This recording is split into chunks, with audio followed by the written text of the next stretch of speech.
We're driven by the search for better. But when it comes to hiring, the best way to search for a candidate isn't to search at all. Don't search, match with Indeed. Indeed is your matching and hiring platform with over 350 million global monthly visitors, according to Indeed data, and a matching engine that helps you find quality candidates fast. Ditch the busy work. Use Indeed for scheduling, screening, and messaging so you can connect with candidates faster. Leveraging over 140 million qualifications and preferences every day, Indeed's matching engine is constantly learning from your preferences, so the more you use Indeed, the better it gets. Join more than 3.5 million businesses worldwide that use Indeed to hire great talent fast. And listeners of this show will get a $75 sponsored job credit to get your jobs more visibility at Indeed.com/Blue Wire. Just go to Indeed.com/Blue Wire right now and support our show by saying that you heard about Indeed on this podcast. That's Indeed.com/Blue Wire. Terms and conditions apply. Need to hire? You need Indeed.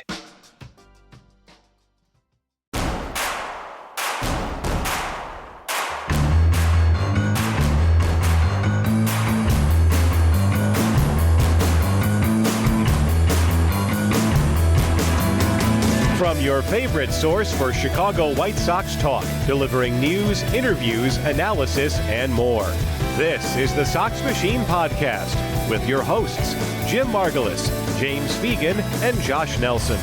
Thanks, Rob, and welcome to the Sox Machine podcast. I'm your host, Josh Nelson, and it's Sunday night, September 8th, 2024, as we bring you this new episode.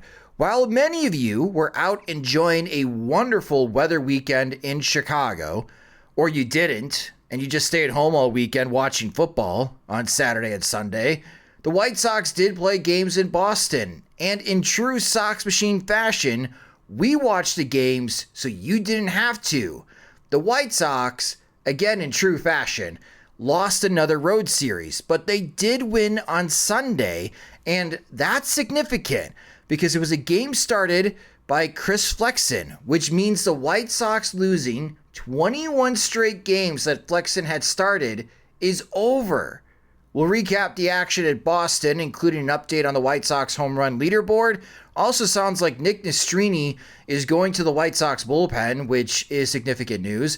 The White Sox return home this week, starting with a series against the Cleveland Guardians that kicks off their 6-game homestand. The season series against the Guardians is on the line. At the end, we'll catch up what's going around Major League Baseball. Tons to talk about. The Royals sweeping the Twins, the Mets have caught the Braves, and Shohei Ohtani is aiming to be a 50 home run, 50 stolen base guy. Joining me are Sox Machine beat reporter James Fegan and managing editor Jim Margulis. And hello, gentlemen. Before we get to what happened in Boston for the White Sox, for SEO purposes and what everyone's going to be talking about in Chicago this fine Monday morning, is all about the Bears. In week 1 of the NFL season, they beat the Tennessee Titans 24-17 despite being down 17-0. And if it weren't for the defense and special teams, the Bears lose, as the offense is still awful. It's new.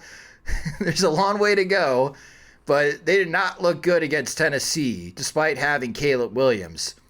And it got me thinking, Jim, do you wish that baseball had an element in the game where the defense could gain runs to bail out a woeful offense? Because the Bears won thanks to a block punt touchdown and a pick six and then a bunch of field goals. Like, the White Sox offense on Sunday technically, I think, scored more runs than the Bears offense did, which is not a good sign. But anyways, back to the original premise. Do you wish that baseball teams could score runs when they are pitching and they are on defense?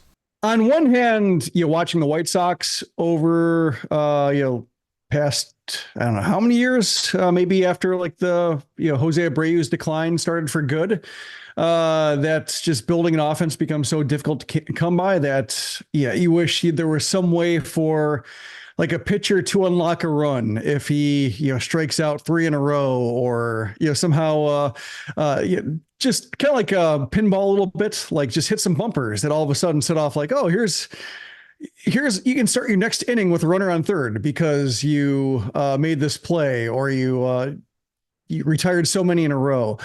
That would have helped, I think, the White Sox to a certain extent. Like Jose Quintana, I think, would have loved that. Like, you think of your classic no decision pitcher, and that would be the kind of pitcher who would benefit from being able to convert some of his excellence into runs. So on one hand, yes. On the other hand, runs are hard to come by enough, I think, in baseball. And if you could solve the run scoring crisis by having your pitchers just strike out guys, then I think that would just lead to expansion of pitching staffs and moving the mound closer to home plate and calling it done and saying hitters don't need to hit anymore because we can score all our runs with our pitchers, which I think is what you want to get away from if you want to create action. So I think you'd be opening up a can of worms by having pitchers being able to contribute points.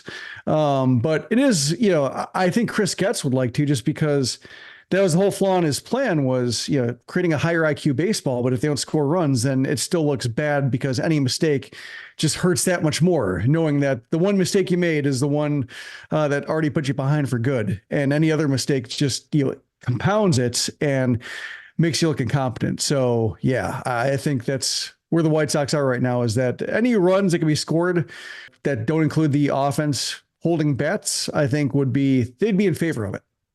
How about you, James? Do you wish that baseball had that element where the defense could score runs? From a White Sox partisan perspective, I don't think it's a good idea to weaponize defense against them any more than it already has been in both directions. From a baseball writer perspective, pitchers and defense are always working to bring us one step closer to going home. They are the greatest heroes, the bravest among us. They already are held in the highest honor. Because the one idea, Jim, instead of strikeouts, what if every time the opposing defense turned a double play, that earned a run for that team? Yeah, I mean, that could work. Anytime they execute a one throw rundown, perhaps could be another point. Which means just trying to think of all the ways the White Sox could fail and fall behind. Yeah. And with them being on offense, just costing themselves runs, right? With all the double plays they had to do. Yeah, just grounding into a double play would be the case of just you having an offense full of ground ball hitters would hurt twice as much. Yeah. And I think Eloy Jimenez would be unemployed immediately. I think it's a slippery slope too, and invite back the extreme money ball methods, right? The games right now is all about, we got to get more contact. But if every double play resulted in a run generated by the defense, then it's please strike out. If there's a guy in first, do not hit a ground ball. Please do not do that. A strikeout is better than hitting a grounder, which again kind of is a counter to what Theo Epstein is attempting to do, or when he was at least working with the commissioner's office to generate more offense and more action in today's game. But it just got me thinking, because that's the unique thing about football, is that the defense and special teams could score points for you. They could score touchdowns. They could kick field goals. They contribute to the final score. And when your offense is bad, you could still find a way to win. That's not the case in baseball. If your offense is bad and you don't score, you don't score. And you're going to lose no matter how good your pitching and defense is. And we've seen that a lot with the White Sox this season. But it was just a thought that I had watching the games over the weekend. For the White Sox in Boston, the White Sox are now 33-111. They lost the first two games of this series by 2 runs apiece in each game. Friday, they lost 3-1. That was a tight game until the 7th inning, of course, where things got out of hand. A big home run for the Red Sox went ahead of the White Sox in that one. Davis Martin pitched very well for the White Sox. We'll get to him in a moment. Saturday night, Garrett Crochet was not good. Dug the White Sox a pretty big hole, but the Andrews, Vaughn, and Benintendi had big home runs, but yet the White Sox lost 7-5. On Sunday, a huge surprise, tied 2-2 in the 9th inning. The White Sox scored 5 runs at the top of the 9th to win on Sunday, which means that the 21 straight losses when Chris Flexen starts for the White Sox streak is over.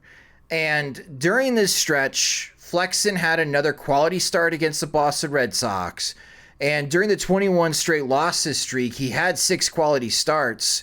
So this streak should have ended at some point, but as we talked about in a recent podcast episode, the White Sox winning percentage when their pitchers have thrown quality starts this season is incredibly poor.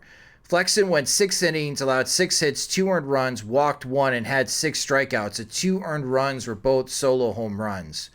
So James, the streak is finally over. And that was the interesting thing about Chris Flexen is just, wow, the White Sox do not win when Flexen starts. But now that narrative has come to a conclusion. Maybe it picks up again in the final couple of weeks of the season. But the eye test, at least watching Chris Flexen, and he was really cheap for the White Sox this year. He was under a $2 million signing. Are the White Sox interested, or do you think the idea has any merit of the White Sox possibly bringing back Chris Flexen for the 2025 season as they try to complete a roster to play games next year? I would lean no, because while he was useful this season and could be useful again, at his price point, it's basically like pick a low-cost upside play, and you'd probably pick another one doing it all over again. And I don't think you'd want to like give him a raise through arbitration or even just repeat this shot if it's at this level. Like maybe he would take this deal again.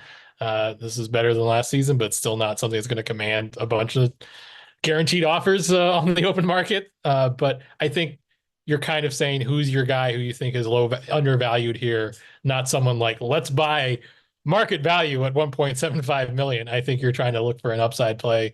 You spun one on him. People could see what you were going for, but it didn't really work out in some way where you cashed in, other than someone to cover innings in this dreaded season. I think you spin around the block and see what seems like it's a good opportunity to actually, have something more like an Eric Fetty level impact than playing out the string level impact. Yeah, because Chris Flexen, Jim, had a weird incentive in his contract with the White Sox this year.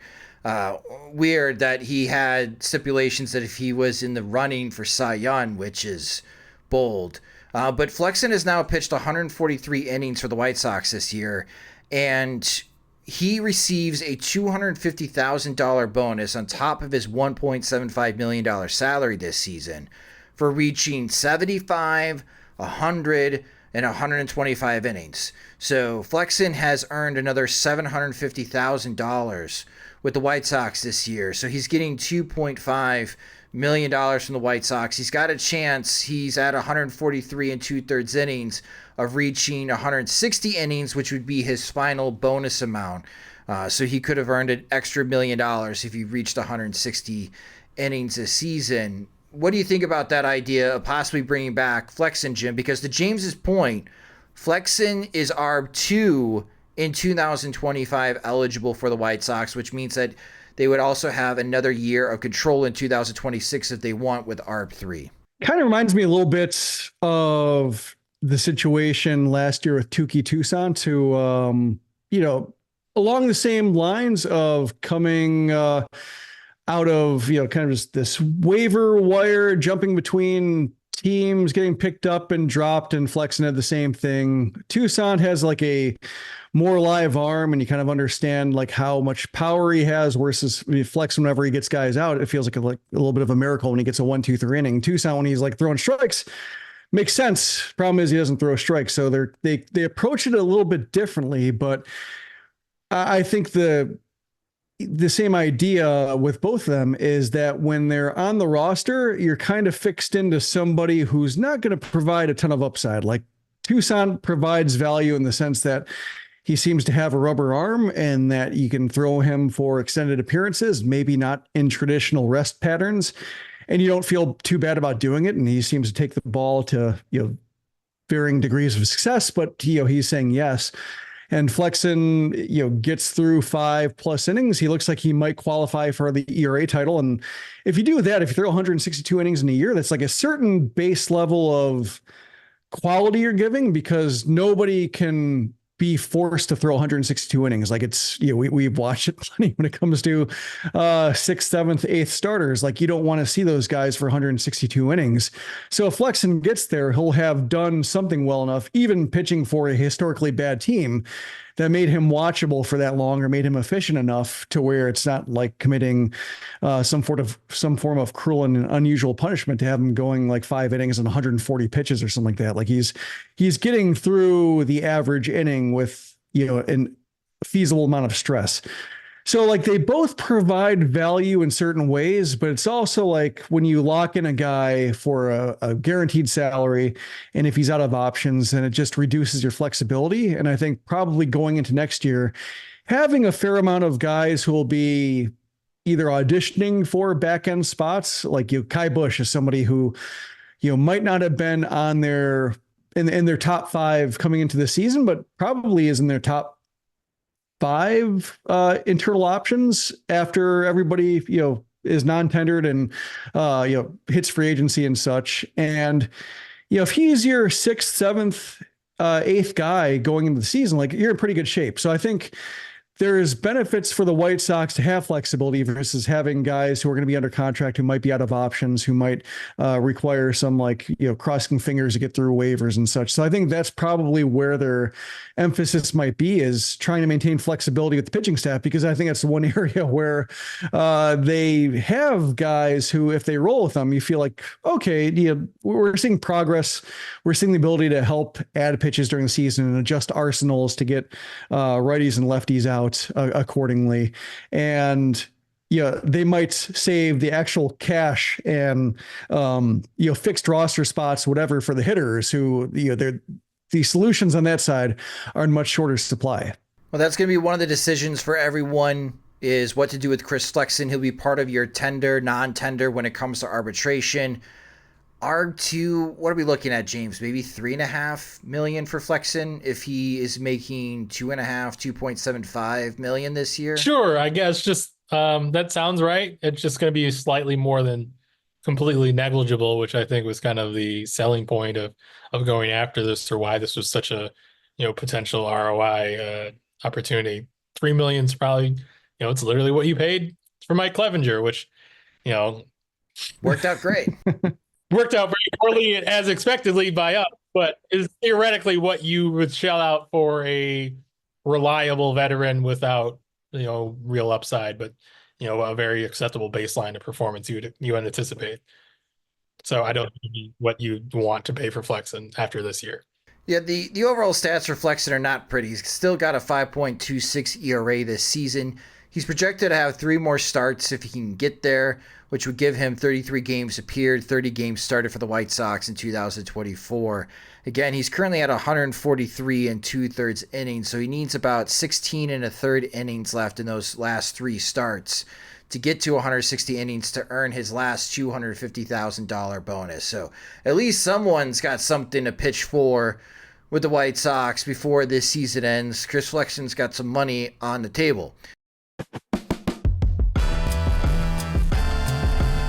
What's up, everybody? It's Heisman Trophy winner Matt Leinart. I've got a podcast called Throwbacks with actor Jay Farrar, where we'll be talking all things sports, but also so much more.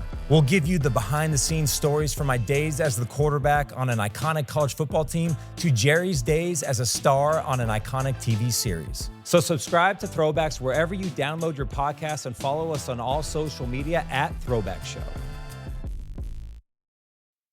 Ryan Reynolds here for, I guess, my 100th Mint commercial. No, don't.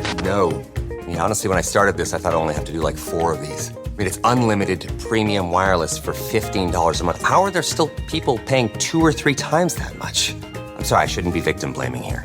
Give it a try at mintmobile.com/save. Whenever you're ready. $45 upfront payment equivalent to $15 per month. New customers on first 3-month plan only. Taxes and fees extra. Speed slower above 40 gigabytes. See details.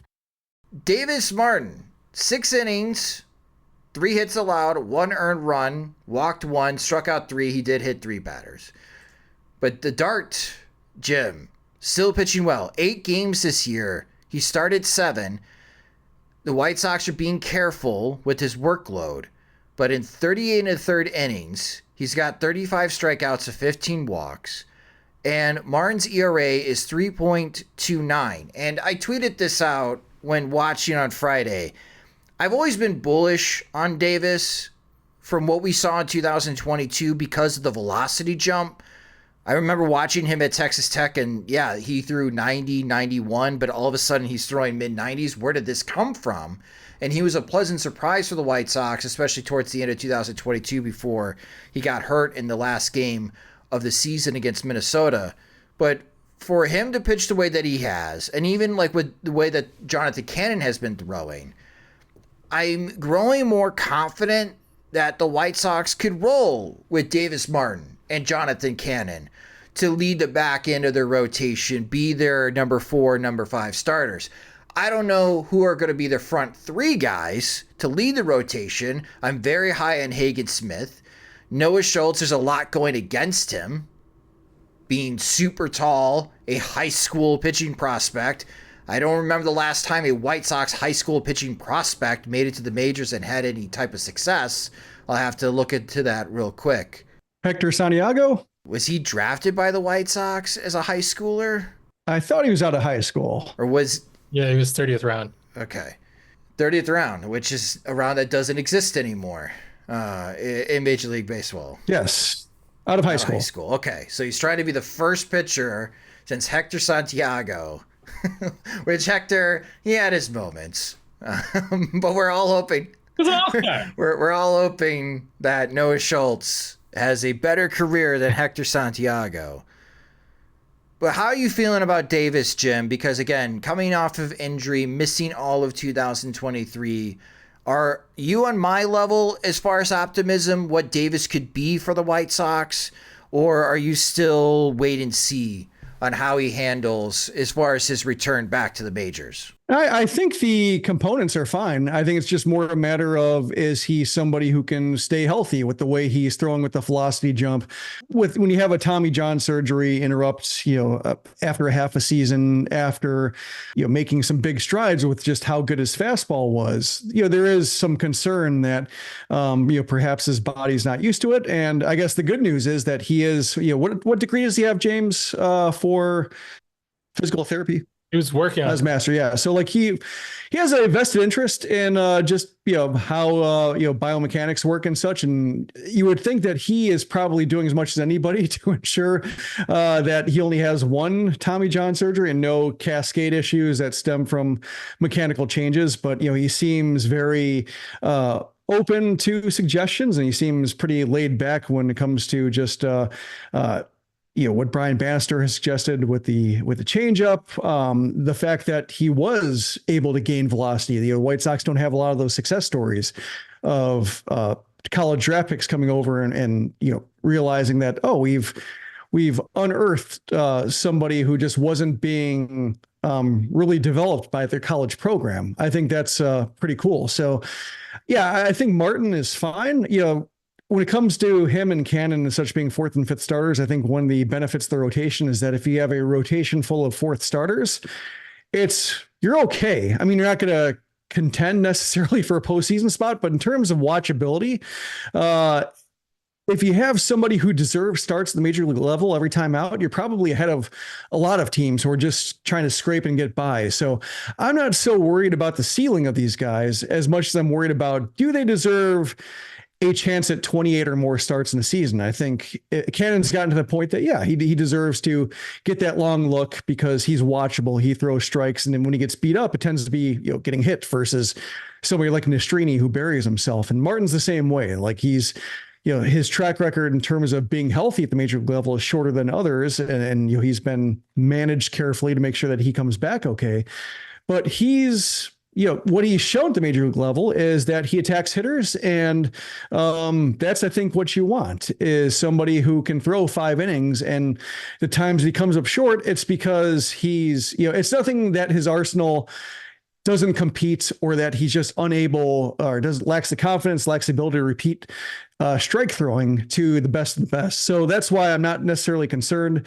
I think the upside, whether it's, Schultz, Smith, whether they have to add it from the outside or try to develop somebody further, like that's a question for down the road. I think it's just a matter of who gets 30 starts right now. And I think Martin, as long as he finishes the season, and I think with, the way 2022 ended for him, you have to knock on wood a little bit and say, like, I hope you get through that last start intact. He's showing that, I have no problem penciling him in spring training, and considering all of your pitching additions to be somebody who, unless there's like a great value to be had or a great trade that maybe knocks him out, I would say that you could pencil him in, and you could worry about like your upside additions working to slot in behind him or beat him or what have you. But he's fine, I think, rolling with him.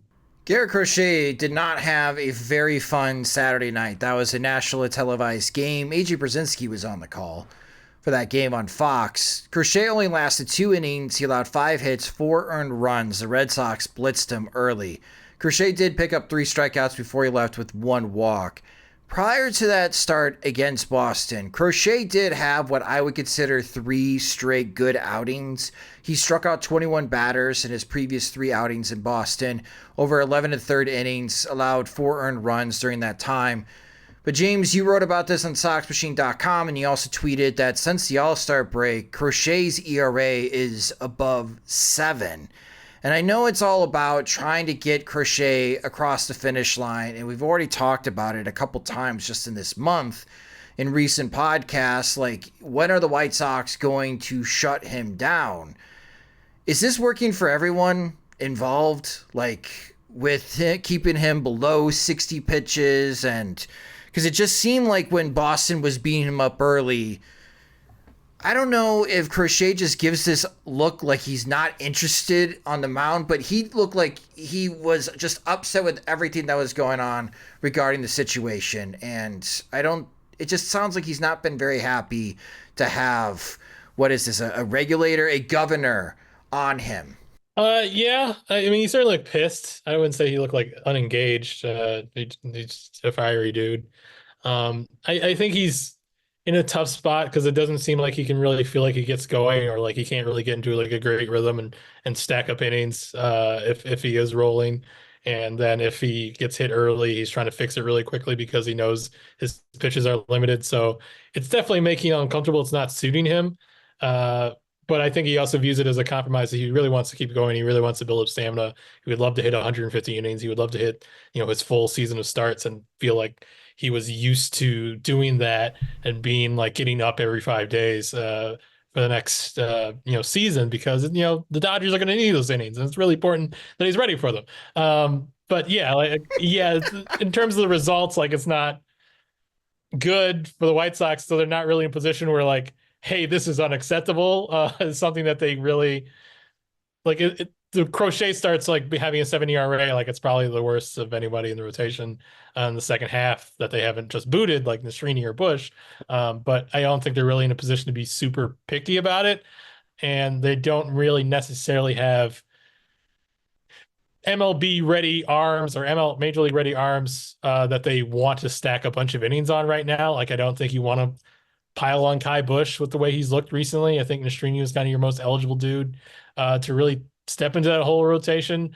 And, it's been shaky for him. And I think you could, you have the 40-man spot forward, like throw someone like Johan Dominguez even to eat like the final start in the last week of the year when anyone bat an eye on it. But I don't know if that's really something they want to jump into. If Garrett keeps wanting to do it, and it seems like as far as development, the velocity is still high. It seems like, I don't know if they really have enough to really stop it going. It sounds like they're already going to stop him the last 2 starts anyway and do something like that. So I don't think this is really going to push them over a line in a big way where they reverse course off what they're already planning. Yeah, Crochet's usage reminds me a little bit of watching the White Sox when they have their plan for pitchers who are coming off Tommy John surgery, or case of Noah Schultz building innings, like they cap them at 4 innings and 65 pitches. And it makes sense for like somebody like Schultz, who's now thrown 80 innings for the first time ever when it comes to facing especially professional competition, that you can just keep your head down and just hit your marks try to hit your marks every time and shrug off the season stats. But once in a while, I'll look at like Tanner McDougal, who's been on that same program, at least starting out after his Tommy John surgery. And you look at his line, his career line, and he's 1-16 in his minor league career because he never gets a chance to win games, or at least for for a lot of his career, he would start games but never get a chance to actually pitch 5. So if he's pitching well, he'd have 4 shutout innings, but he wouldn't get the win. And if he pitches poorly, like gives up 6 runs over 2, then all of a sudden he has to stack 3-4 inning outings very carefully to try to make up for the terrible outing he had. And I always wonder if that eats at him a little bit, just knowing that the season numbers are terrible, even if your coaches are saying the right things and your metrics for your pitch behaviors and your pitch mixes are what they need to be. Like, I always wonder if the back of baseball card stats showing 1-16 is that ingrained in pitchers to where, like, if Crochet is a starter who can never get the win, does he feel like a starter? That's just my little bit of armchair psychology there. It could. I'm sure it's like a positive that's missing. I don't think it's necessarily like specifically burning him, but yeah, I think it's a no dissatisfaction. I think a lot of guys talk about it being easier to focus when you can maybe remove your personal results away from it a little bit and just think about contributing to like a victory, and thus not having literally the win or literally like, I'm trying to get us through these many innings, or I'm trying to take heat off our bullpen, like that not really being something you can accomplish in your game. I think it hurts. Like, my article about the hitting side was like, a lot of times you're chasing your approach or pressing, you're doing things like, or chasing your own numbers, they view it as problematic. I remember like, the best Adam Engel seasons was just like, I've stopped thinking about myself entirely. I only think about what it contributes to the win, and that's why he's good. And I think a similar dynamic can probably help pitchers to take off the focus on every little detail they're focusing on to execute. So yeah, I don't think he'd cite it as some specific issue that's bothering him. In the right mood post game, he'd probably shrug it off like, I don't know, I don't think about that at all, and just talk about executing pitches. But yeah, those are all things that feel good, that are satisfying, that kind of make it about more than you as a starter, and taking that away, it's probably a little bit of a, taking away a carrot that you're running towards when you're out there. Can't help. Hey, Sox Machine podcast listeners, would you like an extra $500? Go to bluewirepods.com/survey and complete the Blue Wire audience survey about you and your podcast listening habits for a chance to win a $500 gift card. This survey will help create a better advertising experience for audiences and in turn help this show. That's bluewirepods.com/survey, where all you have to do is answer some simple questions for a chance to win $500. Make sure to read the full terms and disclaimer, plus complete the survey for a chance to win. Again, the website is bluewirepods.com/survey. We're moving over to the offensive side for the White Sox. An update on the home run leaderboard. Again, Paul DeJong had 18 home runs for the White Sox before getting traded to Kansas City in the deadline in July.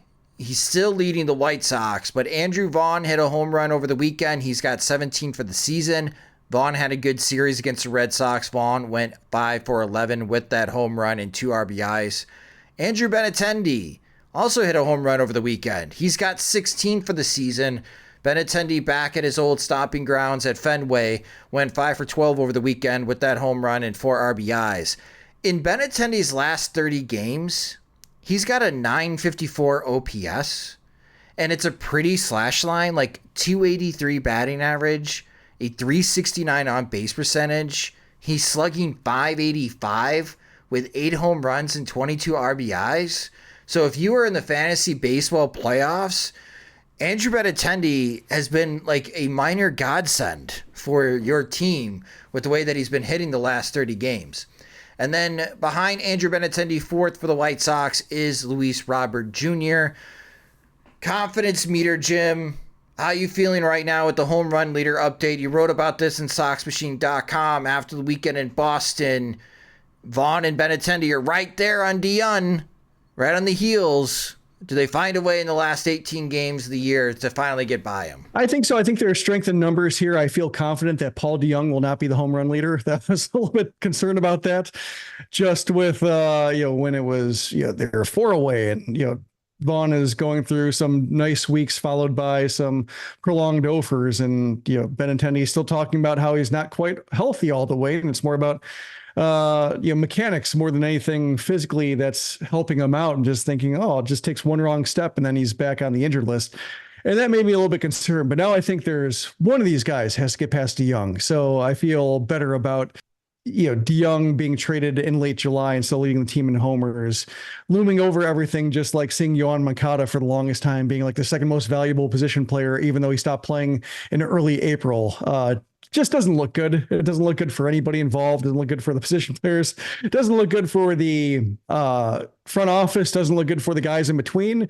We're trying to put them in positions to succeed when nobody is coming through. So yeah, it does make, I think, an aesthetic impact. One thing that jumped out to me, and I was kind of clicking through this, was that over the last 30 days, I was looking at who was hot for the White Sox, and only 8 guys for the White Sox have hit homers over the last 30 days. And that's not a number I really think about too much, just in terms of like how many guys should be hitting homers over a 30-day period, but it is pretty low. Like usually I'm clicking. How many have hit multiple home runs? 3. So that's even worse. But even just like, the quantity and quality, like the quantity isn't there. Like I'm clicking through just, real quick, and I'm not seeing a team that has fewer than 10. So not only are guys not hitting them in bunches, but they're also just not hitting them. And I think that speaks to the White Sox lineup issues, like not having a whole lot of modularity and not having a whole lot of guys who can feel good because they can hit lefties or hit righties or vice versa. They're all just kind of, you're in there because you're adequate right now. And we need to feel decent about somebody not making outs. James, does anyone get to 20 for the White Sox? You can't, just because we're coming on here after a win, like each of the last 2 recordings, you're not getting me to just start chugging Kool-Aid during the middle of a 6 and 45 second half and just move off my position. Paul DeYoung today, Paul DeYoung tomorrow, Paul DeYoung forever. Prove me wrong. I hope they do. It'd be great to watch. I'm rooting for them in a personal level, but no, not changing. Not scared, not intimidated. Doubling down. I'm doubling down, in the words of Pedro Grifol. I'm doubling down. He said while doubling down. Behind Luis Robert is Corey Lee with 10. That's it. DeYoung, Vaughn, Benintendi, Robert, and Lee have hit 10 home runs or more this season for the White Sox. I don't know if anyone gets to 20, but I do think Vaughn and Bennett. I think Vaughn beats DeYoung by a home run. He gets to 19. Benintendi might catch DeYoung, and in order for us to find optimism and hope, we may have to revisit James's column. What was that, a few weeks ago, about Andrew Benintendi and the way that he finished the season after August 1st. Because if he can be more, if this is him, like if he's back to this level of performance, which I think this would be career best numbers for Benintendi, then he's worth the contract. Benintendi. This series preview segment is sponsored by Game Time. Game Time is now an authorized ticket marketplace of Major League Baseball, which makes getting tickets even faster and easier. Prices in the Game Time app actually go down the closer it gets to the first pitch. With killer last-minute deals, all-in prices, views from your seat, and their lowest price guarantee, Game Time takes the guesswork out of buying Major League Baseball tickets. The Chicago White Sox are home this week, and boy, does Game Time have tickets on the cheap. You could find tickets as low as $1 for the upcoming Guardians games, or you could treat yourself for row 9, section 137 on Monday night for just $33, steps behind the White Sox dugout. You can also use Game Time for shows and concerts too. Game Time has tickets for Will Ferrell's show that's going to be on October 26th. Billie Eilish is coming to the United Center on November 14th, and Riot Fest tickets are also available. Of course, the Chicago Bears have started their season, and Game Time has deals for the upcoming September 29th home game against the Los Angeles Rams. Take the guesswork out of buying tickets with Game Time. Download the Game Time app, create an account, and use our promo code Sox Machine for $20 off your first purchase. Terms apply. Again, create an account and use our promo code Sox Machine for $20 off. Game Time. Last minute tickets, lowest price, guaranteed. The White Sox now head home after visiting Baltimore and Boston in the past week, where they went 2-4 in those 6 games on the road, which is better than expected. The White Sox start a 6-game homestand. They'll have this upcoming Thursday off again. So it's 3 games against the Cleveland Guardians. And then over the weekend, the last weekend series of the 2024 season, the Oakland Athletics will be visiting the Chicago White Sox. First, the Guardians. The Guardians are 81-62. They're still in first place in the American League Central. They have a 2.5 game lead in the division. If the season were to end today, they would be the 2nd seed in the American League, earning a bye. They are a half game behind the New York Yankees for the best record in the American League. However, the Guardians have lost their last 2 games. The last 10, they've been still pretty strong. They're 6-4. But the season series against the White Sox is on the line in this series. They are 5-5 against the White Sox in 2024. Your pitching probables for this series: Monday, 6:40 p.m. Central Time start. That is key. The start times for the rest of the season for home games has switched. It's no longer 7:10. They're moving games a half an hour early. Games are going to start at 6:40 at night for the White Sox remaining home games. It'll be Joey Castillo for the Cleveland Guardians, a lefty. Against the White Sox will have an opener. Maybe Matt Foster will open the game. But Nick Nastrini will be coming out of the bullpen. We'll talk about that in a moment. Tuesday night, again, 6:40 p.m. Central Time, to be announced for the Guardians against Jonathan Cannon. And then a Wednesday afternoon getaway day, 1:10 p.m. Central Time. Matthew Boyd, the former Tiger, now on the Guardians, will make the start against the Dart, Davis Martin. James Nastrini, as interim manager Grady Sizemore explained over the weekend, will be coming out of the bullpen. He'll still get the bulk of the innings in Monday's game. Any idea? Reading through his comments, he'll probably get multiple innings. I don't know if it'd be a true bulk, like 4 or 5 innings situation. Got it. Probably depends on how well he's going. And that's what my question is like, what's the thought process here? Are they was that last start just so brutally bad against Baltimore that they have cold feet again about Nastrini being a starter? And it's like, all right, let's see what you could do in medium or high leverage. I think there's, the cited reason is that he struggled in first innings. They don't want him to you kind of saw him he's having competitive at-bats his first couple of times out there. And then once, a couple things went against him, that's when he saw his fastball just start going to the backstop, whenever every 5 times. And they're hoping that maybe taking him out of like the whatever anxiety or happening in the first inning, maybe get him going. You really kind of need innings from somebody. You've been going to this pressing the bullpen game button pretty often. And I don't know, unless they're willing to start really pulling some pieces from the pen. I don't know how much they can stretch really someone like Jared Schuster, who's been working 1 to 2 innings for a solid several months now, or Chad Kuhl, who's been working in short, high leverage. I don't think you can really unring that bell with those guys and start stretching them out again. So I think they have to hope to get him going and then see if they can give him another turn in rotation and maybe get more traditional length, because you already got dealing with Crochet and, Chris Flexen's not necessarily giving you 6 or 7 very often. Jonathan Cannon's a rookie. Davis Martin's coming off TJ. You need innings from somewhere, even with the expanding rosters, to really just have this one kind of cool toy that they can take out for a little bit, but not a ton of extra length that they've added. Brian Ramos isn't doing much, so maybe he could pitch at some point, but I think you gotta have to get Nastrini going to kind of finish out the year as smoothly as you want. Jim, the season series is on the line for the White Sox and Guardians, but it has me thinking, because again, we're just a few weeks away from the regular season being over and teams now trying to get themselves ready to go for the postseason. The Guardians still have a division to win.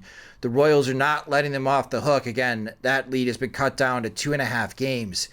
How are you feeling about the Guardians' chances for the postseason? I'm going to say for a season series victory over the White Sox, I would say pretty good. They should win the season series against the White Sox. Yeah, But if they don't, I should hope so. Podcast. Yeah, but I'm kind of rooting for the opposite, just because it'd be fun if the White Sox did decide the Central with how well the Royals played them versus how well the Guardians did not. Kind of reminds me, it takes me back to 2003 when the White Sox were not all that good against the 119 lost Tigers.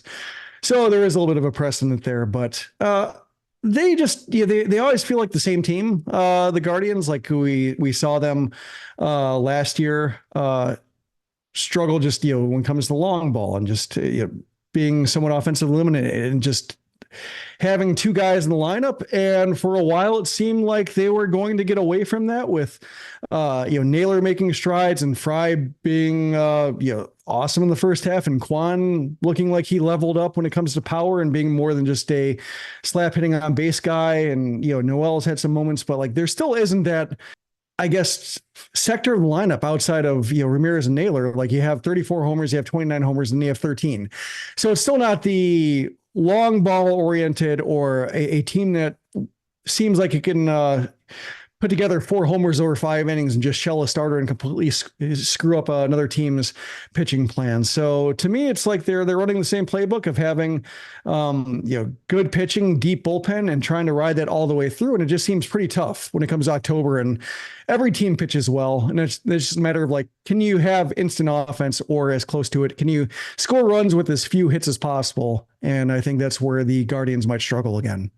Yeah, I'm not very confident in the Guardians' chances to go deep into this postseason, to the points that you made, Jim, unless Jose Ramirez goes into superhero mode, which we've seen him do for the Guardians. They have got a terrific bullpen, but in a 5-game series, that can get taxed real quick, especially when you don't have the horses this year. And that's been the case for the Guardians. We were so high. Obviously, with Shane Bieber, when the season started, you made 2 excellent starts, and was he going to be playing a factor of the part of the trade market if the Guardians were out of the race? But he obviously suffered an injury. And then Tristan McKenzie has not panned out for the Guardians. That's been kind of a shock to me. That hasn't worked out. Yet they still have a great chance to win the division. It's just when you're the number 2 seed, yay, we avoid the Yankees and Orioles, but the Astros loom. And they've been playing awesome baseball as of late. So it's going to be a tough road for the Guardians when it comes to the postseason. But this has been a very successful season for Cleveland. I think this is a bit surprising still that they are going to win the division when I thought that the Minnesota Twins were by far the strongest team in the American League Central this year. And it looks like the Twins might finish 3rd overall in the Central, but still sneak into the playoffs. We'll recap this series after Wednesday nights between the White Sox and Guardians. Hey, we'll see. To James's point, the last couple of podcasts, we've been on a high, drinking a little Kool-Aid, even though James doesn't want to sip because the White Sox have won games. It'd be great to see the White Sox clinch a season series against the Guardians. What a wonderful way to conclude the worst season ever, but the team beat the team that won the division. That'd be quite funny. But talking about how things are going on in the American League Central, we pivot now to around Major League Baseball, staying within the division. The Kansas City Royals swept the Minnesota Twins, and it's been an odd stretch of baseball for the Royals. They had a 7-game losing streak to the Guardians and Astros, but now they have won 4 straight games. And they swept the Twins in a bit of a dominating fashion, outscoring the Twins 11-2 in 3 games. But now the Royals are traveling to the Bronx to face the Yankees, and the Twins are heading out west. They'll be in Anaheim to face Los Angeles Angels. James, the Royals are just 2.5 games back of the Guardians in the Central. Do you think they have enough to catch the Guardians? I think yes, they can do it. I think I'd feel a little bit better if they were able to pry one more member of the 2024 White Sox away. They seem like one bullet short in those terms, but it's a very simplistic sports radio way to talk about it. But Jose Ramirez is slumping so far in September, and Bobby Witt I think has still been good. I think whichever one maybe takes off or goes nuclear, or maybe just the Guardians getting to play the White Sox more, will give them the edge. So I think they can do it, because I reminded myself that Cleveland might get a sweep this weekend. That makes me lean Cleveland a little bit, but certainly, the Guardians don't really have a lot of starting pitching. Bibby has been good, but I don't like Williams has kind of struggled coming back. They don't necessarily have more than not a huge like Ben Lively game 2 playoff starter believer level on him. So I don't necessarily see as much starting pitching from the Guardians, ironically, as the Royals, where you've had they proved us all. Seth Lugo and Michael Walker are the top of a rotation this year. So I definitely could see it happening. It'd help the Royals a lot if they played the White Sox again. That is true. A follow-up to that, would you consider the Royals a more dangerous team in the postseason with the shorter formats, especially in the first couple of rounds, because of how good their starting pitching has been? I feel like this is maybe a weird take, but I feel like maybe they'd be better in a 7-game series, whereas the Guardians' bullpen is really good and they can probably piece it together for 3 or 4 games a bit more easily. They can do 6 or 7. So I think the Guardians would be dangerous for an early, like, how the hell did we lose 2 out of 3 games to those guys type of series, whereas I think the Royals could maybe go a deeper run than maybe the first, if they get out of the first round. Got it. Yeah, right now the Royals would be the 5th seed in the American League. They would face the team in the American League East that does not win the division. So that's going to be a tough opening series for the Royals, either facing the Orioles or the New York Yankees.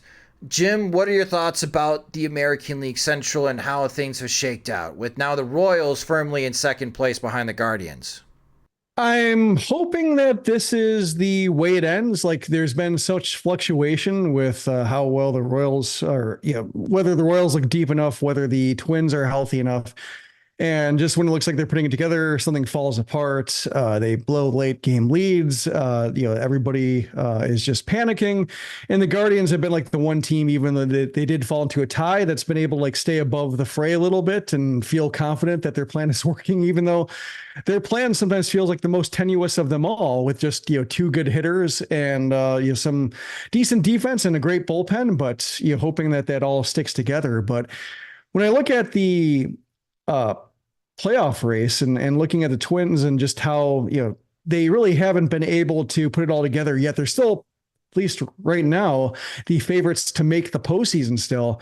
It does make me upset that they expanded the postseason. Like, I haven't seen a postseason field yet that makes me feel like Major League Baseball is justified in making 6 teams reach the postseason. Cause I look at both leagues and I think it's Yankees, Guardians, Astros, Orioles, Royals. That's like a good 5-pack of teams. And then the Twins, or if the Tigers sneak in, it's like, that's not fun. I don't want to watch those teams. Like, the top 5 teams, yes. And same thing like the National League, with the Dodgers, Phillies, Brewers, Padres, Diamondbacks, 5 good teams. Then you get to the Braves, who are banged up. Normally the Braves are in the field, but they've just had so many injuries, and the Mets are, putting one of those stretches again that are challenging them, and you feel okay about it. But just in terms of like full season entertaining teams that don't feel like they're just getting hot at the right time and actually have put together a postseason worthy body of work, it's like, I still rather both leagues have stuck to 5 teams getting in. And then if the first team out happens to be really good, then that just speaks to the strength of the league, and ultimately a good thing,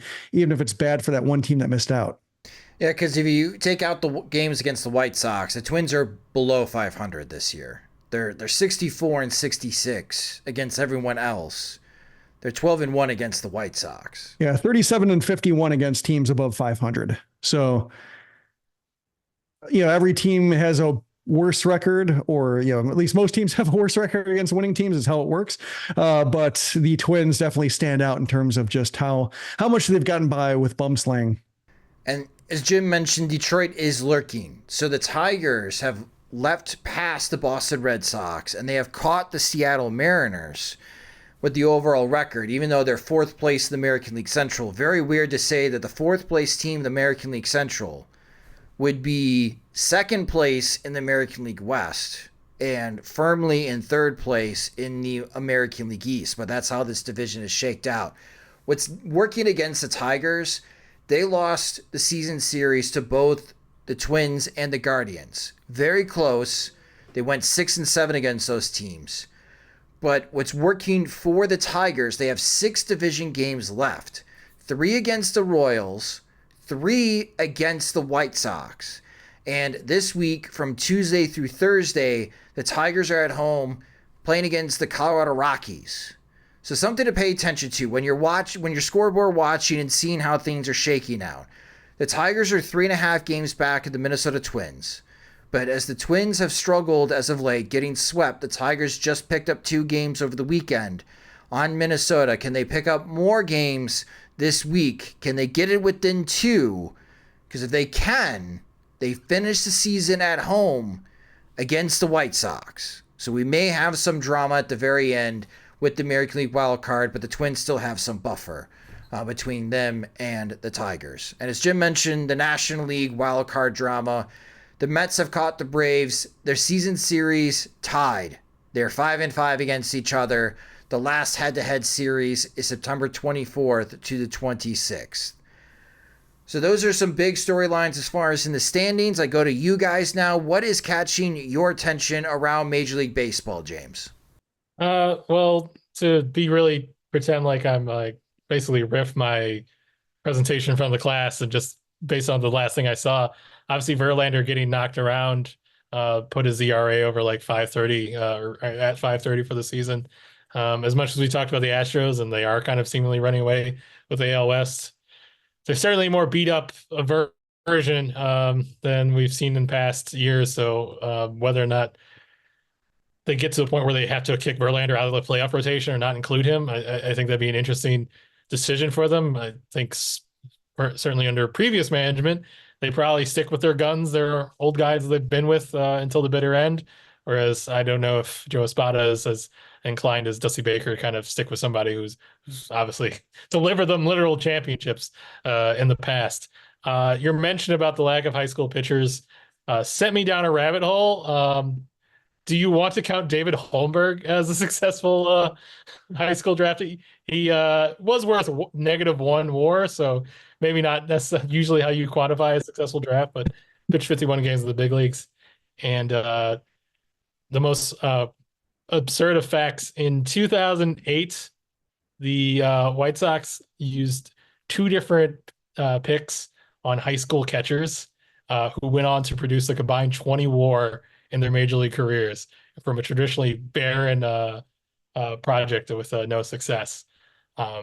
It's cheating because neither one of them signed with them, but Jimmy and TJ Cron, great picks from a draft class that in some, because it has Marcus Semien and Daniel Hudson and Gordon Beckham on, was worth almost 80 WAR by the end of their careers. The overwhelming vast majority produced elsewhere, but that's what I've been looking at while we've been potting the last 20 minutes in this. Well, thank you for following up on that, James. The other point is because of Schultz's height, we don't see that many major league pitchers as tall as Noah Schultz. And I think only Randy Johnson and Chris Young have had a career WAR better than 10 WAR on Baseball Reference at their height. You know, he's been comped to Randy Johnson. I don't know if you've heard that. I have. That's dangerous. Going back to the intro, let's not overhype. Let's not overhype some of the prize prospects, prize young players until we see them. This time it's fun. This one. Oh, this one. The other ones are false prophets. See, the White Sox are the minors, man. They got vintage Randy Johnson and vintage Chris Sale. They are set on the pitching front. Don't have to worry about it anymore. Jim, how about you? What's catching your attention around Major League Baseball?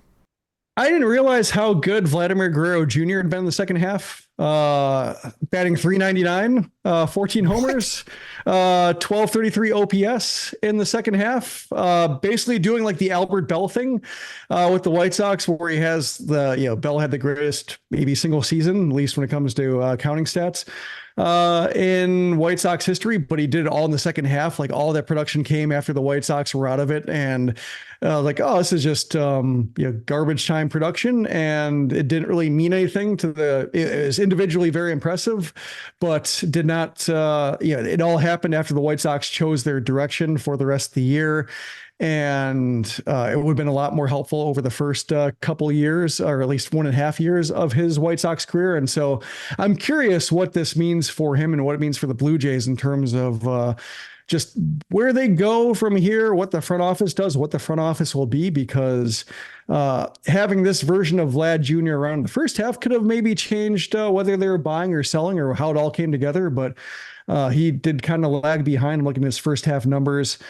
817 OPS, so he is decent, but they needed a world beater in there, and he wasn't quite that. So, him being the hitter everybody thought he was going to be every single year is something, but does that just mean his trade value is higher, or what do they do with that kind of guy? So that's what I'm curious about.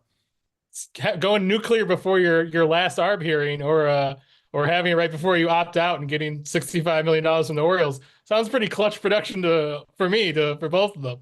I think when it really mattered, both of them delivered in a big way for a lot of people. Yeah, Vlad enters his last year at team control in 2025, so I'm sure the Blue Jays will approach, with Mark Shapiro being the president of the Blue Jays currently. It sounds like the St. Louis Cardinals are going to have a new front office after this season, with everyone working out after the rest next of their season, contracts. Right? I think it's after next season. Oh, after next season. Okay. Yeah. There's a lot of pressure now on the Blue Jays front office for their shortcomings with the core that they have built. This would be a big offseason item for the Blue Jays. Can they extend Vladimir Guerrero Jr. to a long-term contract? He'll still just be 26 years old in 2025, entering arbitration 4. He won this past season his arbitration filing for $19.9 million. So Vlad will probably be close to $30 million in 2025. And if the Blue Jays can't work out a long-term contract extension, does a team like the Houston Astros or any other teams that need first baseman, do they come calling? Make the winter meetings pretty fun if talks fall through between Guerrero Jr. and the Toronto Blue Jays this upcoming December. The other player, now you mentioned this, Jim, looking at post-All-Star break stats, Jackson Chourio of the Milwaukee Brewers, the rookie, batting .320, .379 on base percentage, slugging .584, so that's a .963 OPS, with 10 homers in his last 44 games. And he's still just 20, right? You saw a lot of him in Nashville. Not a lot of them, but some of them. He wasn't there for all that long, but yeah, it's him and Sal Frelick I saw in Nashville, and yeah, it's having seen them in AAA and like, oh, they're fun to watch in person, and then having seen go to the majors and like Chourio struggling a little bit. Frelick seemed like he's been pretty. His transition to the majors has been pretty smooth. It's just more a matter of like how much upside can he produce with the frame that he has, but. Yeah, great to see them both contributing, and especially in the case of Chourio, like just committing to that. Having the early struggles, looking like a rookie, looking like a 20-year-old, and him being able to keep his head above water. I think that's going to be very instructive. I think for the White Sox, if they do have a youth movement here of just having examples you can point to of one rough month or 2 rough months not being reason to like abandon all hope. Like it's, to me, like when you have young players who turn it around within one season versus it being a multi-year project where you never know if it's going to happen at all. I always look forward to those or I always welcome the stories where it's just like a traditional 6 months climb that ultimately pays off. I wonder if the playoffs in the National League will be more entertaining than the American League. Jackson Chourio from Milwaukee, Jackson Merrill for San Diego has been on a tear as well. And I see him towards the bottom here. Old friend Jake Berger has 15 home runs in his last 45 games. Well, Jake Berger hit more home runs post All-Star break than anyone on the Chicago White Sox. Kidding. We won't have that topic now, maybe later. But that will do it for this episode of the Sox Machine Podcast. Thank you guys so much for listening. If you just discovered the Sox Machine Podcast, you can subscribe to the show wherever you listen to podcasts, such as Spotify and Apple Music. You can also listen and watch the show on our YouTube channel at youtube.com/Sox Machine. Follow us on social media. We're on all the platforms at Sox Machine. Follow James. He's at JR Fegan. He'll be at the games this week covering them for us at Sox Machine. I guess Chris gets to speaking to the media on Monday, James? Possibly. If he does, we'll have it. Yes. And again, follow James for all the good information from the White Sox general manager prior to the Cleveland Guardians series. Again, he's at JR Fegan. You can follow me at SoxMachine_Josh. To gain full access to our coverage of the Chicago White Sox, sign up at patreon.com/Sox Machine. You get an ad-free version of both the podcast and website. We also host monthly Zoom calls with our Patreon supporters, and you can also gain access to the group chat, so you have direct access to Jim and James, along with our other members of the Veterans Committee. Again, go to patreon.com/Sox Machine to sign up. Monthly plans start at $5, and we have other tiers of support if you are interested. The Sox Machine Podcast is a production of SoxMachine.com. You're on for all things Chicago White Sox baseball and part of the Blue Wire Podcast Network. Alongside James Fegan and Jim Margulis, I'm Josh Nelson. Thanks for listening and watching.